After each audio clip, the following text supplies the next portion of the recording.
And our feature spotlight for today, the topic is adjust cost item entries. What is it and why you need it? So there is, any company that has inventory and is using Business Central, whether they know it or not, they use and they rely on a process inside of Business Central called adjust cost item entries. So what is this? Well, what it is, it's a process that runs through your inventory, all your item ledgers, and it makes sure that your inventory costs and values are properly updated and are accurate. So there are ways that you can set this process to run automatically so that you never have to manually run it, or you may set up Business Central so that it's something that has to be run on a nightly basis or maybe a weekly basis. And again, what it's doing is it's making sure that the value of your inventory and your cost of goods sold and are accurate, and all your cost layers have been updated appropriately. So, make sense, Michael? It does. It does make sense. Okay, so that's what it is. And by the way, we have prepared a document that talks through all of this, and we'll make it available on our show notes. We've previously posted this on our blog site. So we know what it is. But why do I need it? Well, let's walk through an example that explains this. Will clearly, show you why this is something that has to run in order to make sure that your inventory is accurate.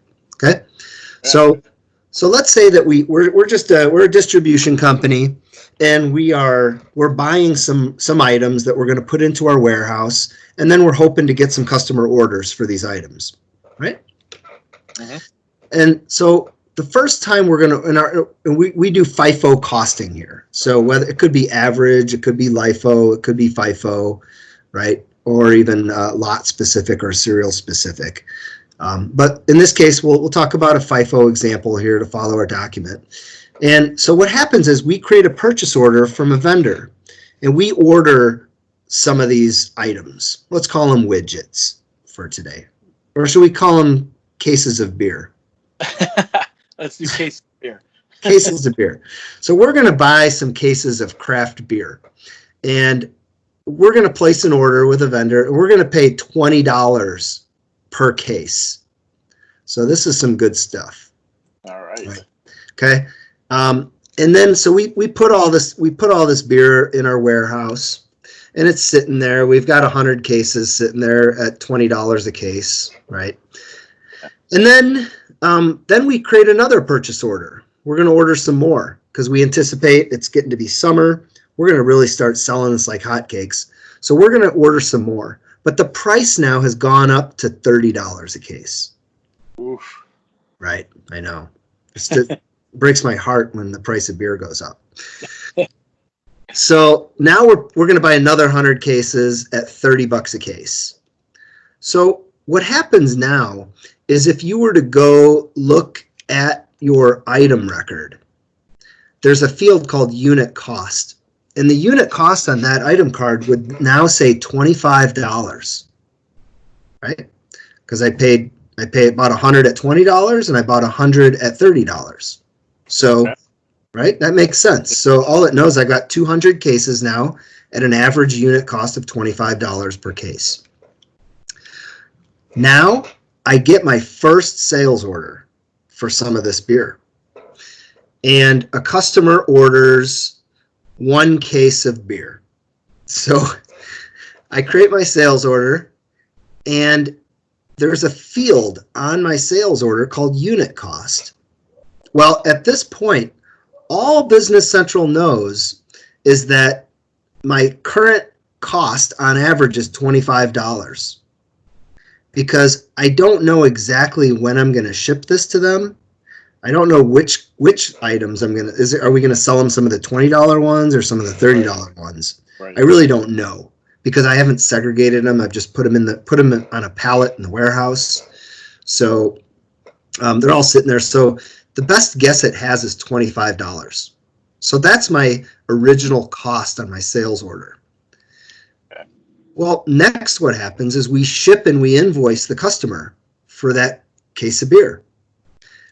Now, at this point, the system is going to post an entry into my general ledger reflecting a cost of goods sold of $25 because that was the best guess of the cost at the time I posted that invoice.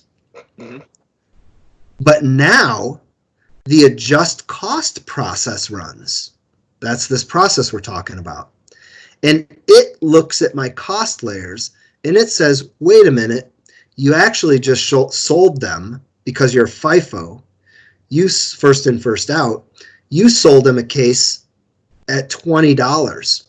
So we're going to actually build an adjusting entry to show so that our cost, to reflect the fact that our cost of goods sold is only $20 and that we only depleted inventory by $20. Nice. Right? And so that, and then if you were to go look at the posted sales invoice, now you will see in the statistics page, for example, that the adjusted cost on that sales invoice was $20, not the original $25. Nice. So if that makes sense, you see how in an everyday scenario, this adjust cost process is required in order to ensure that your inventory values and your cost of goods sold are tracked accurately inside the system. And if I could take, yep, go ahead. I was going to say, think of the time saved alone with having to, go back and change it. God. Right. And this has been, and then, so this, I think most people kind of go, okay, that's great, Ken. I would kind of assume most systems would do that, right? You're saying it's FIFO costing, and I say, yeah, it's great. But let me tell you what is a differentiator between Business Central and other systems. Okay. So let's take this scenario one step further. Let's say that in this scenario, I had only received those 2 purchase orders with the 100 cases of inventory each, right? And I thought I was going to pay $20 and I thought I was going to pay $30. And I've already shipped that one case, right? Right. And it adjusted my cost to $20. But guess what? Now it's a week later and now it's May. It's not even April anymore. I've closed April. But I receive an invoice from the brewery who sold me those 100 cases of beer, mm-hmm. and they didn't charge me $20, but they charged me $18. So the first thing I'm going to do is I'm going to call them up and tell them that they undercharged me, right? No. Maybe. No, I don't think that's what happens.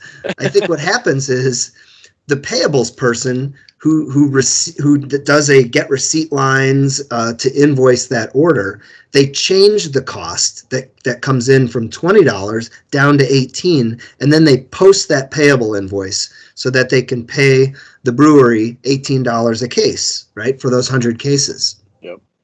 That all makes sense. But now the adjust cost process runs again. And what it does is it says, okay, you have 99 cases of that left in inventory. Let's go adjust your inventory value down again from $20 down to $18 a case. And you go, okay, that's great.